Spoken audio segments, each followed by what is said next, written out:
Hi, this is Brian with My Bella Basilicata. I'd like to welcome you back to our series of short videos on genealogy research here in southern Italy.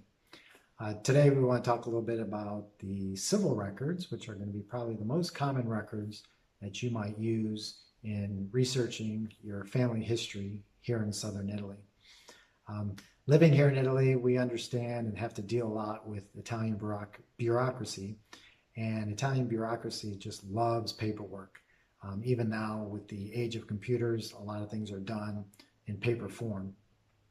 And that's great for those that are researching their history because Italy has a history of keeping paper records. And the records that many people will use most frequently would be the Italian civil birth, marriage, and death records. And the history behind these records goes back to when Napoleon controlled the Italian peninsula between 1806 and 1815. When he took control of the peninsula, he instituted French civic codes and French law, and some of these were very important in our research that we do now. And the one thing that is very important are the record system that we have that he instituted that has continued up to today. And format is very similar. Some of the details changed over time, but if you look at a record from 1909 and 1809, they're going to be very similar as far as the information that they include.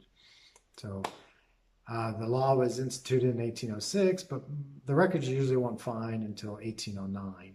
And these would have been kept at the town or what's called the comune level. And these would be kept at an office. The local office would record these. So you have a birth record, a marriage record, or a death record. And these are not certificates as you'd be familiar in some other countries. These would be recorded in a book or registry form, and they're called an atto, which is just a record of the event. Some of these are pre-printed forms that would then be filled in by hand. Some of these are completely handwritten, and it can vary from town to town, details, but the general format would be the same. So these book registries are kept at the local town or comune office, and they did not produce a certificate that they would then give to a family member. So these are going to be at the town offices, but they would make 2 copies each year. One copy that they would then send to the provincial offices, and many times these are now kept at the provincial state archives. So when you're looking for information on births or marriages or deaths, you're going to be looking for these registries or these attos.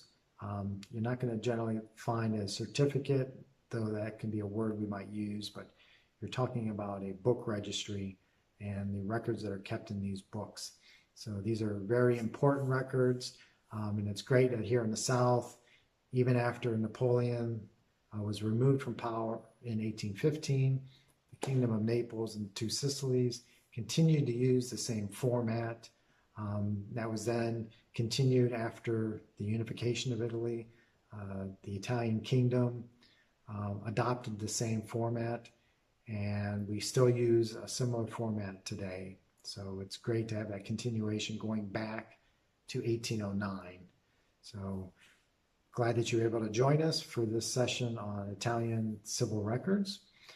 You can find us on Facebook, you can find us on Instagram, and you can find us also on YouTube, where you will find all of these videos on our YouTube channel, and more information about our genealogy services at our website,